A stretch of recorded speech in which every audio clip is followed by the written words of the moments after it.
اعوذ بالله من الشیطان الرجیم. بسم الله الرحمن الرحیم. السلام علیکم و رحمت الله و برکاته.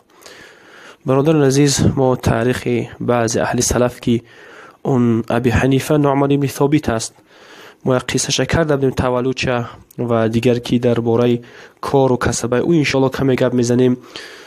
و بعضی برادران میگن تاریخ اونها دونستان چی معنی دارد، یعنی که از تاریخ عبرت است، از تاریخ بگیم که اخلاق حاصل کردن است، که یکی از ائمه پیشوا بگیم که پیشواهای ائمه ها استاد ائمه هست ابی حنیفه رحمه الله، یعنی که امام اعظم، یعنی که ابی حنیفه رحمه الله در خانه از خانه های بگیم باید تولد شدگی است. پدرش و باباش اونها را بای بدن، تجارتمند بدن، بگیم خیلی کم بخل نبودن مثلا، یعنی که اونها تجارت بدن از بگیم که همو خزش میگه یک نمود بگیم که همو ماتریال های بگیم که بگیم که جامعه های پشمی همو کاری کسبه بگیم پدر بابی هاشون بدن. یعنی که ابی حنیفه رحمه الله خودشم به همین تجارت مشغول شد.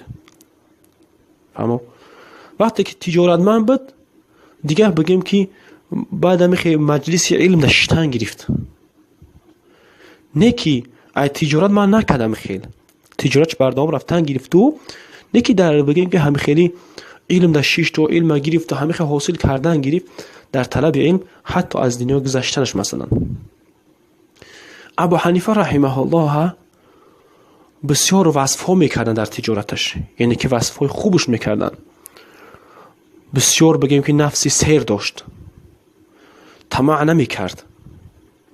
بعضی تجارتمندا هم قپل دارن با هم ترم مرده هستن، گفتم تاجیکو کی هم یک سیم یک بیچاره بتونه میکنه میگیره و یک سیم در الله نمیبره مثلا. ابو حنیفه رحمه الله خیلی نبود، نفسش سیر بتومن، فهمو و همو در اسره بگیم در عائله بگیم خیلی دارنده تولد شدگی بود. امانت در به حد سخت بود، در امانت چی به حد اندازه سخت بود، امانت اهمیتی بد میداد، نه که نفسی خودش بسیار از هر چی من میکرد و بسیار فکرمند بود، عبادت زیاد داشت، روزه میگرفت در روز و شب در روز نماز میخون و همه بگیم که علامتاش همه چیزهاش در مبین تجارتمندها مشهور شده که بود.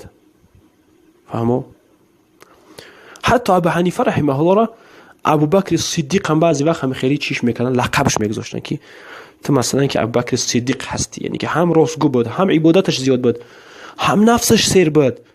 خیلی بگیم که بعضی مثلا خیلی نه برادر عزیز که در دورندگی نیست سیر بدن، وقتی که نفس انسان سیر نشود با هم آدم دورنده با همه در بگیم که فقیرترین آدم است، تو نه که نفس سیر باشد آدم کم بخل هم باشد اگر کو او بگیم که متوجه به یگام طرف نمیشود دیگه، نفسش آرام مثلا که در همه حالت آرام هست الحمدلله. یعنی که یک قصه شه چقدر که تبدیل صحیفه ذکر میکند در کتابش محمد ابو زهرش میگن میارشه، میگه که یک زنک پیش ابی حنیفه رحمه الله آمد، یک لباسی آورده برای فروختن، گفت که همین را گفت مثلا که بخر گفتک.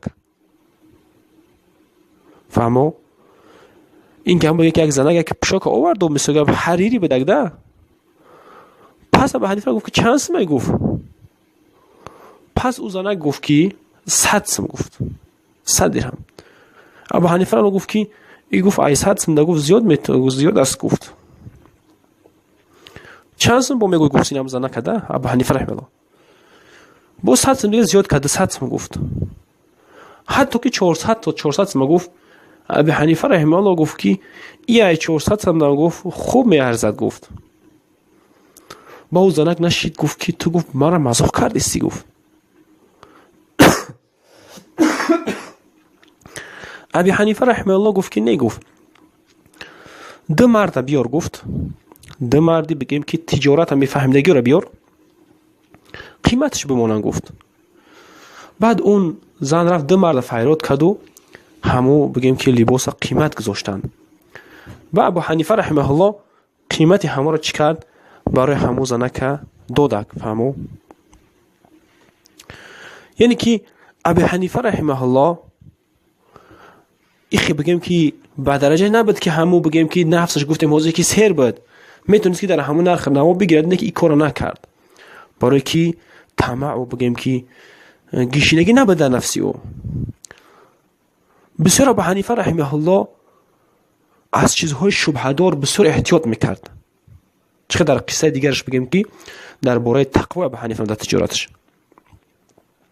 ابو حنیفه رحمه الله از شبهناک احتیاط میکرد. چیزهای شبهناک یک روز اما امرش حفص ابن عبدالرحمن اون داشت یک پوشاک رایی کرد به دستی همو و گفت که در بعضی پوشاک ها عیب است. گفت یعنی که کم نقصانی دارن، همین پوشاک رو فروختن بگو که همین نقصانی داره، ما نرش کمتر دادستیم با همین نقصانیش، اینش مثلا 100 سیمی باشه اینش 90 سیمی مثلا.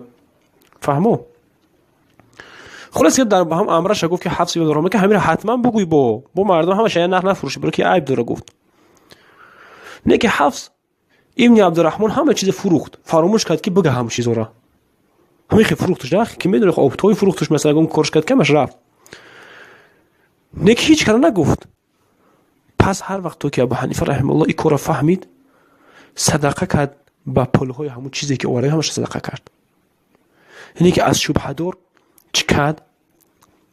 پرهیز میکردن. خیلی خلاصی که ابو حنیفه رحمه الله خیلی سوداش خوب بوده، خیلی گفته چی کارو برش تینج بده با او پول را چی میکرد آخی؟ اگر ذخیره میکردم در تای سرش میموندم میده خوردن میگرفت. نه خیلی نبود حضرت. ابو حنیفه رحمه الله ای سال با ای سال پولش جمع میکرد، همش جمع بست میکرد، میخرید به همو پول مالی که جمع میشید حاجتهای استاداش هم میخرید. فهمو؟ حاجتهای استاداش هم میخرید و محدثین هم میخرید و خودنی آنها و پشوکه آنها را حتی میخرید. بعد بگیم که چی میکرد؟ باقی که فایده که موندگی در بیغز پلاش با باقی میمون، اگر بعد نفقه میکرد در بگیم حاجت های خچانو و دیگرات کمقالا میدودک. با چی میگفت؟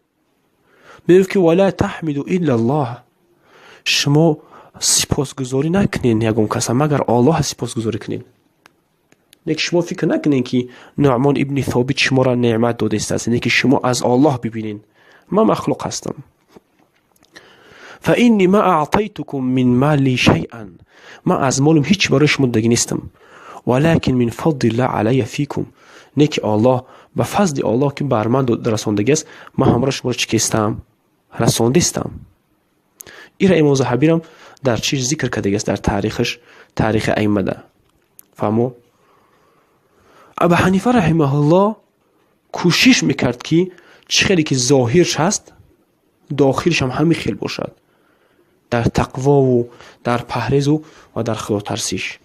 الله پاک تمام تجارت‌های ما را، تجارتمندان ما را مانند همین پیشواشون، مانند بگیم که امامشون تقوا، اهل تقوا بدن و به حدیث ها و آیات عمل کردن مثل روزی بگن که ابو حنیفه رحمه الله صاحب تقواش همین بود که از خدا میترسید.